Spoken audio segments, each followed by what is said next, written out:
നമസ്കാരം. Raf talk ഫുട്ബോളിലേക്ക് അവർക്കും സ്വാഗതം. സൂപ്പർ കോപ്പ ഡി എസ്പാനയുടെ സെമി ഫൈനൽ മത്സരം കളിക്കാനൊരുങ്ങുന്ന എഫ് സി ബാഴ്സലോണയ്ക്ക് ഒരു പോസിറ്റീവ് വാർത്ത.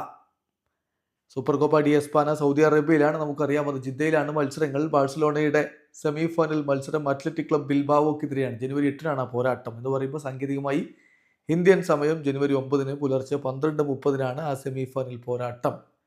അതിന് ബാഴ്സലോണയുടെ സൂപ്പർ താരം ലാമിൻ യമാൽ ഉണ്ടാകും എന്നാണിപ്പോൾ സ്പാനിഷ് മാധ്യമങ്ങൾ റിപ്പോർട്ട് ചെയ്യുന്നത്. ഹാവി മിഗ്വൽ ഇതുമായി ബന്ധപ്പെട്ടിട്ടുള്ള വിവരം നൽകിയിട്ടുമുണ്ട്. ഡിയാരിയോ എസിൻ്റെ ജേർണലിസ്റ്റാണ് അദ്ദേഹം. നമുക്കറിയാം, യമാൽ ആംഗിളിന് പരിക്കേറ്റ് കളിക്കളത്തിൽ നിന്ന് പുറത്തായിരുന്നു. ഇപ്പോഴിതാ അദ്ദേഹത്തിൻ്റെ ടെസ്റ്റുകളെല്ലാം നടത്തി ഓക്കെയാണ്, പ്രറ്റി ഓക്കെയാണ്. സെമി ഫൈനൽ മത്സരത്തിന് അദ്ദേഹം ഉണ്ടാകും എന്ന വാർത്ത ഡിയാരിയോ എസിൻ്റെ ജേർണലിസ്റ്റ് പുറത്തുവിടുന്നു.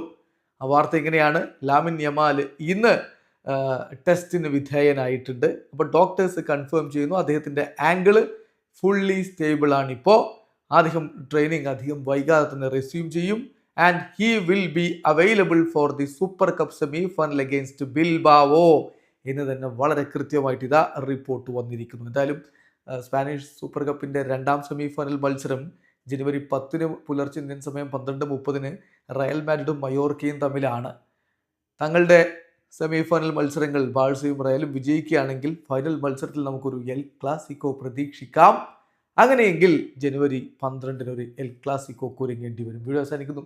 ഫുട്ബോൾ ലോകത്തെ കൂടുതൽ വിശേഷങ്ങളുമായി റാഫ് ടോക്സ് എത്താം.